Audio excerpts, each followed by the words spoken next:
नमस्कार, स्वागत है आपका मेरे YouTube channel study with Shiva में।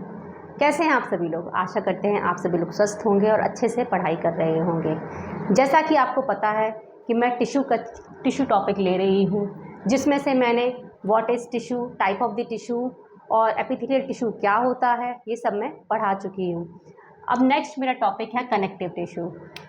जैसे कि मैंने पहले ही बता चुकी हूँ, टिश्यू क्या होता है, the collection of the cell tissue कहलाता है। टिश्यू 4 प्रकार के होते हैं, वो भी बता चुकी हूँ। Epithelial tissue, connective tissue, muscular tissue और नर्वस टिश्यू। आज 4 प्रकार के टिश्यू होते हैं, जिसमें से मैं एपिथेलियल टिश्यू पढ़ चुकी हूँ। उसमें टाइप कितने होते हैं वो पढ़ चुकी हूँ, वो कहाँ कहाँ रहते हैं, उनके लोकेशन, उनके फंक्शंस, उनका स्ट्रक्चर, ईच एंड एवरीथिंग हम एपिथेलियल टिश्यूज़ का पढ़ चुके हैं। Now today we are studying connective tissue. अब आज हम पढ़ेंगे कनेक्टिव टिश्यू क्या होता है, उसके टाइप क्या होते हैं, उसमें सेल्स कौन कौन सी होती हैं। देखिए, अपन ने पढ़ लिया है कनेक्टिव टिश्यू प्रॉपर, फिर पढ़ा हमने connective tissue, supporting connective tissue. Supporting connective tissue में पहला पार्ट पढ़ रहे हैं अपन कार्टिलेज। ठीक है, क्या पढ़ रहे हैं अपन? पहला पार्ट कार्टिलेज। अब कार्टिलेज, 2 टाइप के सपोर्टिंग टिश्यू होते हैं, एक कार्टिलेज और एक बोन। अब कार्टिलेज को भी 3 पार्ट्स में बांटा गया है, हाइलेन कार्टिलेज, फाइब्रो कार्टिलेज और इलास्टिक कार्टिलेज। अब कार्टिलेज क्या होता है? सबसे बेस्ट एग्जाम्पल है कार्टिलेज का, जो हमारी बोन्स होती है ना, बोन्स के एंड का जो स्ट्रक्चर होता है उसके ऊपर एक लेयर नुमा स्ट्रक्चर होता है। ऐसे लेयर होती है, कभी किसी बोन को देखना, उसके ऊपर एक लेयर होती है, अलग से कलर की होती है, तो उसको बोलते हैं कार्टिलेज। ये हमारी नोज़ है, ये जो मूव अप हो रही है, ये कार्टिलेज है। ये हमारा ईयर है, ये कार्टिलेज है। तो ये क्या है? ये सॉफ्ट स्ट्रक्चर होते हैं ना, तो बोन है, वो बोन नहीं है लेकिन बोन जैसे हैं, लेकिन उनको मोल्ड अप कर सकते हैं, उन्हें हम कार्टिलेज कहते हैं। ठीक है, तो कार्टिलेज क्या होता है? It consist of network of closely packed collagen fibres. हमने कंपोजिशन ऑफ फाइबर्स में पढ़ा था, 3 टाइप के फाइबर्स होते हैं, कोलेजन फाइबर्स।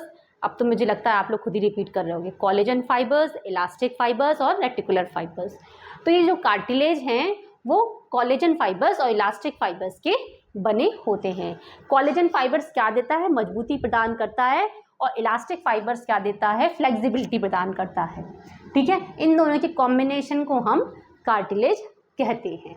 द सेल्स, इसमें सेल्स होती हैं कॉन्ड्रोसाइट, स्पेलिंग गलत लिख दी मैंने, CH होती है, कॉन्ड्रोसाइट सेल्स होती हैं, जो कि कार्टिलेज के फाइबर्स के बीच बीच में पाई जाती हैं। अब ये 3 प्रकार के होते हैं कार्टिलेज, एक हाइलेन कार्टिलेज, फाइब्रो कार्टिलेज और तीसरा इलास्टिक कार्टिलेज। अब हाइलेन कार्टिलेज क्या होता है? ये ब्लूइश वाइट कलर का होता है, जो कि बोन्स के एंड वाले पार्ट में पाया जाता है। It consist of fine collagen fibres और मैनी कॉन्ड्रोसाइट्स। बहुत सारी सेल्स होती है। कॉन्ड्रोसाइट्स क्या होती हैं? ये फाइब्रोब्लास्ट, कॉन्ड्रोसाइट्स, ये सभी क्या हैं? सेल्स हैं जो उस सेल से दूसरे सेल्स का निर्माण करती हैं। ठीक है, तो कॉन्ड्रोसाइट सेल्स कौन सी सेल्स बनाएंगी? ये कार्टिलेज की सेल्स यानी कॉन्ड्रोसाइट सेल्स ही का निर्माण करती हैं। ठीक है, it consist of fine collagen fibres and form chondrocytes. Location क्या है? And of the long bones. Long bone, जो लंबी लंबी बोन्स होती हैं, उनका जो एंड वाला पार्ट होता है, वहाँ पर क्या पाई जाती है? हाइलेन कार्टिलेज पाई जाती है। क्यों पाई जाती है? स्मूथ सरफेस के लिए, स्मूथ सरफेस प्रदान करेगी, जिससे जो हमारा मूवमेंट है वो अच्छे से हो पाएगा। हमारा घुटनों का मुड़ना, हमारा हाथ का हिलना, ये सब किसकी वजह से है? इसके एंड में जो कार्टिलेज की लेयर है उसकी वजह से हम हाथ पैर हिला पाते हैं। अब और कहाँ कहाँ पाई जाती है हाइलेन कार्टिलेज? हमारी नोज़ हो गई, लैरिंग्स, यहाँ पर एक क्या होता है? बॉक्स होता है, वॉइस बॉक्स, आवाज़ निकलती है, उसका कुछ पार्ट होता है जो लैरिंग्स का बना होता है। ट्रैकिया, ये गले की जो रिंग सी टाइप स्ट्रक्चर्स होते हैं, इसको ट्रैकिया बोलते हैं। किसके बने होते हैं? हाइलेन कार्टिलेज के बने होते हैं। अब ट्रैकिया से ही आगे चल के ये ब्रोंकियल ट्यूब में डिवाइड होते हैं, ये भी किसके बने होते हैं? हाइलेन कार्टिलेज के बने होते हैं। तो फंक्शंस क्या हुआ? ये स्मूथ सरफेस प्रदान कर रही है मूवमेंट के लिए और फ्लेक्सिबिलिटी और सपोर्ट दे रही है जॉइंट्स को। ठीक है,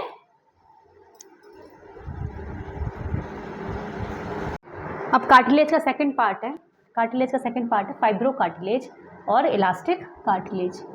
थर्ड इलास्टिक कार्टिलेज। अब फाइब्रो कार्टिलेज क्या है? सबसे ज़्यादा स्ट्रॉन्ग ताकतवर कौन सा कार्टिलेज होता है? Fibro cartilage. इसमें क्या होती है? कॉन्ड्रोसाइट्स स्कैटर्ड रहती हैं कहाँ पर? बंडल्स ऑफ कोलेजन फाइबर्स के बीच में, ठीक है, और जहाँ पर एक्स्ट्रा सेलुलर मैट्रिक्स भी होता है। ऑब्वियस सी बात है, हमने पढ़ा है उसका स्ट्रक्चर, उसमें सेल्स भी होती हैं, मैट्रिक्स भी होता है और फाइबर्स भी होते हैं, ठीक है ना। लोकेशन क्या पड़ा है? इंटरवर्टिबल डिस्क, जो हमारी रीढ़ की हड्डी होती है, ये रीढ़ की हड्डी है, इसके बीच में एक ऐसी करके ये एक दूसरे जोड़े रखती है। ये किसकी बनी होती है? फाइब्रो कार्टिलेज की बनी होती है। ये एक वर्टिब्रा है, ये दूसरी वर्टिब्रा है, ठीक है ना। तो इन दोनों के बीच में ये किसकी बनी हुई है? इन दोनों को जोड़ के कौन सी रखती है? फाइब्रो कार्टिलेज, ठीक है, क्लियर। अब लोकेशन क्या है? लोकेशन पढ़ लिए इंटरवर्टिबल डिस्क, वर्टिब्रास के बीच में जो डिस्क होती है वो फाइब्रो कार्टिलेज की बनी होती है। फंक्शन क्या है? प्रोटेक्ट कर रहा है, ऑब्वियस सी बात है, और बोनी किसको प्रोटेक्ट और कवर कर रहा है? बोनी स्ट्रक्चर को। ये देखो ये कवर करके रख रहा है ना, छुपा के रख रहा है, ठीक है। अब इलास्टिक फाइबर्स, इलास्टिक फाइबर्स मतलब जिसमें इलास्टिसिटी ज़्यादा हो, कॉलेजन फाइबर्स कम हो, इलास्टिक फाइबर्स ज़्यादा हो। इसमें कॉन्ड्रोसाइट सेल्स बहुत सारी होती हैं। किसमें होती है? इलास्टिक फाइबर्स में भरी हुई होती हैं, ठीक है। लोकेशन क्या है? Pinna of the year. अब पिन्ना क्या है? ये जो पकड़ा हुआ एरिया है ना, ये पिन्ना कहलाता है। ये पिन्ना है, ये एक्सटर्नल ईयर जो है ना शेप दे रहा है, ये किसकी वजह से शेप मिल रहा है? ये हमारे इलास्टिक कार्टिलेज की वजह से शेप मिल रहा है। कान का जो शेप है वो इलास्टिक फाइबर्स की वजह से, कार्टिलेज की वजह से होता है। और जो हमारी लैरिंग्स होती है, जो वॉइस बॉक्स होता है, उसका जो ऊपर का जो हिस्सा होता है ना, यहाँ पर लैरिंग्स होती है, लैरिंग जिससे हम बात कर पाते हैं, इसका जो ऊपर का हिस्सा होता है वो इलास्टिक कार्टिलेज का बना होता है, ठीक है। फंक्शंस क्या हुए? Maintain shape and example external ear, और स्ट्रेंथ और क्या देती है? इलास्टिसिटी देती है स्ट्रक्चर्स को, ठीक है। क्लियर है इतना? स्ट्रेंथ कैसे दे रही हैं? देखो हम रीढ़ की हड्डी के द्वारा कितने कितने एक्सरसाइज वगैरह कर लेते, लेकिन उसको कुछ भी नहीं होता है। तो ये कौन दे रही है इलास्टिसिटी? ये दे रही है इलास्टिक कार्टिलेज। ये जो बीच में हम ऐसे भी मोल्ड हो जाते हैं, अपने आप को ऐसे भी मोल्ड अप कर देते हैं, यहाँ ऐसे भी हो जाते हैं, ठीक है, ऐसे नहीं आते। तो ये कौन कौन दे रहा है? ये इलास्टिक कार्टिलेज की वजह से कर पाते हैं, ठीक है।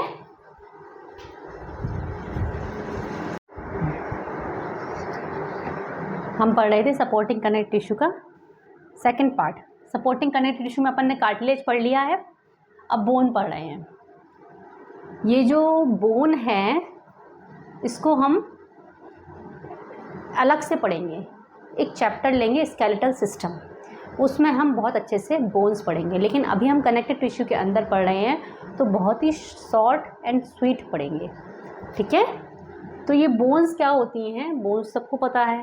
तो बोन्स में जो सेल्स होती हैं उनको क्या बोलते हैं? ऑस्टियोसाइट्स, ऑस्टियोसाइट्स बोलते हैं। और इसमें जो फाइबर्स हमने पढ़े थे, इसमें कौन सा फाइबर्स पाया जाता है? कोलेजन फाइबर्स, क्योंकि कोलेजन फाइबर्स क्या करता है? ताकत देता है, ताकत बनाता है, मजबूती प्रदान करता है। तो क्या लिखा है? Bone cells are surrounded by matrix of collagen fibres. Collagen fibres के चारों ओर बोन सेल्स पाई जाती हैं, पूरी सराउंडेड रहती हैं, ठीक है। स्ट्रेंथन्ड बाय इनऑर्गेनिक साल्ट्स, और किसकी वजह से इनमें मजबूती रहती है? इनऑर्गेनिक साल्ट्स मतलब कैल्शियम और फॉस्फेट। मम्मा बोलती नहीं है बचपन में दूध पिया करो हड्डियाँ मजबूत होंगी, तो दूध में क्या होता है? कैल्शियम होता है। तो ये कैल्शियम और फॉस्फेट की वजह से जो बोन्स होती हैं वो ताकतवर बनती हैं। इसमें और क्या पाया जाता है? कोलेजन फाइबर्स पाए जाते हैं और ऑस्टियोसाइट्स पाए जाते हैं। This provide bones with the strength and rigidity. अब क्या बोन्स क्या प्रदान कर रही हैं कि स्ट्रेंथ मतलब ताकत और सख्त। क्या अपन हड्डी को मोड़ सकते हैं? नहीं मोड़ सकते। तो क्या दे रही है? वो रिजिडिटी दे रही है। बोन्स क्या दे रही हैं? बोन्स में क्या होती है? रिजिडिटी होती है, ताकतवर होती है बोन्स। तो बोन्स कितने टाइप की होती हैं? दो टाइप की होती है, एक कॉम्पैक्ट बोन और एक स्पॉन्जी बोन। एक होती है कॉम्पैक्ट बोन और एक होती है स्पॉन्जी बोन। स्पॉन्ज से ही समझ में आ रहा है कि स्पॉन्ज के आकार, स्पॉन्ज हो जैसा होगा वो। जैसे अगर मानो ये हमने एक बोन बनाई, समझने की कोशिश करना, ठीक है, ये बोन बनाई। दो टाइप की बोन पड़ी अपन ने, कॉम्पैक्ट बोन और स्पॉन्जी बोन। ठीक है, तो जो ये बीच वाला पार्ट है ये बना होगा कॉम्पैक्ट बोन का। ठीक है, और जो एंड वाला पार्ट है ये वाला और ये बना होगा स्पॉन्जी बोन का। अब भाई डिफरेंस क्या है? जो स्पॉन्जी बोन होती हैं इनमें ऐसा करके एक ट्रेबिकुली नाम के स्ट्रक्चर्स होती हैं, ऐसे स्ट्रक्चर्स बनते हैं, ऐसे खांचे जैसे स्ट्रक्चर्स बनते हैं। ठीक है, इनको बोलते हैं ट्रेबिकुली। सुनना, ठीक है। अब ये जो स्ट्रक्चर बने हुए हैं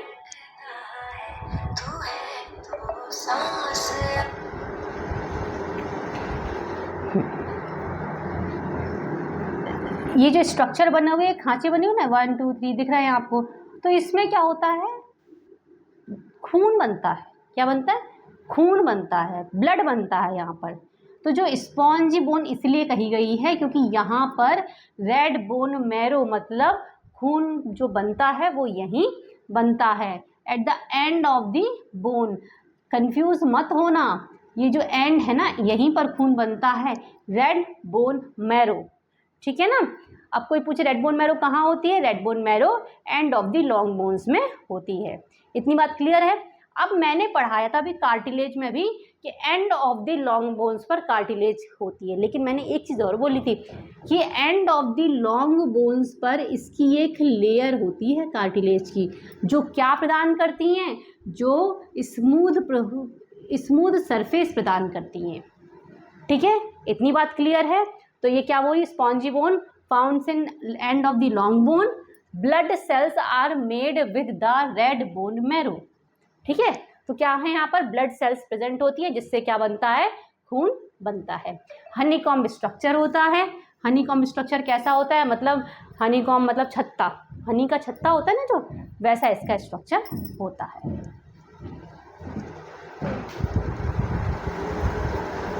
नेक्स्ट पढ़ेंगे कॉम्पैक्ट बोन। अब कॉम्पैक्ट बोन क्या होती है? हमने स्पॉन्जी बोन पढ़ ली। कॉम्पैक्ट बोन क्या होगी? जैसे ये बोन है, इसका जो है ये हिस्सा ही तो ये स्पॉन्जी बोन का बना हुआ है, ये वाला हिस्सा तो, लेकिन जो इसके बाहर वाली लेयर है ना, ये वाली लेयर, ये कॉम्पैक्ट बोन की बनी होती है। ठीक है, ये तभी ये सख्त होती है। Found in outer portion of the long bones, consist of many cylindrical shaped unit called osteon. Osteon क्या है? एक सेल है। ठीक है, फिर फ्लड कनेक्टेड टिश्यू क्या होते हैं? दो टाइप के फ्लूइड कनेक्टेड टिश्यू होते हैं, एक ब्लड और एक ये लिम्फ। तो ब्लड होता है, ब्लड एक जो मैट्रिक्स होता है, लिक्विड मैट्रिक्स होता है, उसके अंदर बहुत सारी सेल्स रहती हैं। ठीक है, वो सेल्स किसकी होती है? कनेक्टेड टिश्यू की होती हैं। जैसे सेल्स कौन कौन सी पाई जाती हैं? एथ्रोसाइट, ल्यूकोसाइट और प्लेटलेट। एथ्रोसाइट मतलब आरबीसी, रेड ब्लड सेल, जो कि क्या करती हैं? अपने ऑक्सीजन सेल्स को पहुंचाती है। जो भी सेल्स हमारे शरीर में, उनको सेल्स को सभी को क्या देती हैं? ऑक्सीजन पहुंचाती है। ठीक है। ल्यूकोसाइट मतलब WBC, मतलब हमारे शरीर में बाहर से जो एंटीजन आक्रमण करते हैं उनसे हमारे शरीर को बचाती हैं। तो ये क्या कर रही है? प्रिवेंट कर रही हैं। ठीक है। तीसरा प्लेटलेट, जब हमें कोई घाव लगता है तो जल्दी से ब्लड बाहर निकलता है और एक लेयर बना लेता है, वो कौन होता है? ये प्लेटलेट होती हैं। ठीक है, प्लेटलेट क्या करती हैं? घाव को भरने का काम करती हैं। क्या करती हैं? घाव को भरने का काम करती हैं। ठीक है, घाव को भरती हैं। ठीक है, घाव को भरती हैं। तो 3 टाइप के सेल्स होती हैं ब्लड में, एथ्रोसाइट, ल्यूकोसाइट और प्लेटलेट। दूसरा है लिम्फ। लिम्फ क्या होता है? हमारे शरीर में एक वाइट कलर का, कैसा? एक वाइट कलर का तरल द्रव भरा हुआ होता है, पूरे शरीर में घूमता रहता है। किस में घूमता रहता है? लिम्फेटिक सिस्टम में घूमता रहता है, जो हमारे शरीर का इम्यून सिस्टम मेंटेन करता है। क्या करता है? मेंटेन, इम्यून सिस्टम मेंटेन करता है। ठीक है, अब जैसे बोन हो गई, लिम्फ हो गई, ब्लड हो गया, ये मैंने बहुत शॉर्ट में पढ़ाए हैं। ये इसलिए शॉर्ट में पढ़ाए हैं क्योंकि बोन हम स्केलेटल सिस्टम में पढ़ेंगे, हम दूसरा ब्लड अलग से एक चैप्टर है, सर्कुलेटरी सिस्टम में पढ़ेंगे, और तीसरा है लिम्फ, तो लिम्फेटिक सिस्टम में हम ये सब पढ़ेंगे। आज के लिए बस इतना ही। आपको कोई क्वेरी हो तो आप मुझसे पूछ सकते हैं। थैंक यू, धन्यवाद।